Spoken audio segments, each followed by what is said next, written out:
ऐसा सवाल को कैसे बनाएंगे। यहाँ दिया tan अल्फ़ा का मान ज्ञात करें, cot स्क्वायर अल्फ़ा का मान ज्ञात करें और tan स्क्वायर 2 थीटा का मान ज्ञात करें। इसके लिए ये देखो यहाँ पर दिया है 3 अल्फ़ा बराबर 90 डिग्री, 4 अल्फ़ा बराबर 240 डिग्री, 3 थीटा बराबर 90 डिग्री। अब इसके लिए सबसे पहले आपको अल्फ़ा के मान चाहिए, अल्फ़ा के मान और थीटा का मान। जब तक ई सब का मान नहीं निकलेगा इसका मान भी नहीं निकलेगा। आइए मान निकालते हैं। यहाँ बताइए 3 थीटा बराबर का डिग्री 90 डिग्री है, तो अल्फ़ा का मान कैसे निकालेंगे।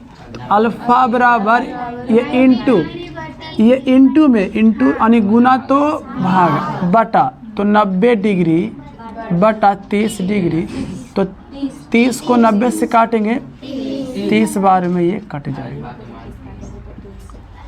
अब देखो, अब अल्फ़ा का मान आ गया 30 डिग्री, हमें निकालना है tan अल्फ़ा, तो अल्फ़ा की जगह पर 30, इसका मान रख दीजिएगा tan 30 डी बराबर।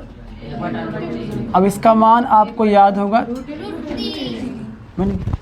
इसी प्रकार इसको निकालते हैं। 4 अल्फ़ा बराबर 240 डिग्री, तो अल्फ़ा बराबर 240 डिग्री बटा 4 से काटेंगे 4 छके 24, 60 डिग्री आएगा। अब यहाँ पर 60 डिग्री आ गया, हमें निकालना cot स्क्वायर अल्फ़ा, तो यहाँ पर अल्फ़ा के जगह पर पहले क्या रखिएगा, cot स्क्वायर अल्फ़ा के स्थान पर 60। अब ये जानिए कि cot 60 का मान कितना, cot 60 का मान तो 1/√3, cot पर स्क्वायर तो इस पर भी स्क्वायर।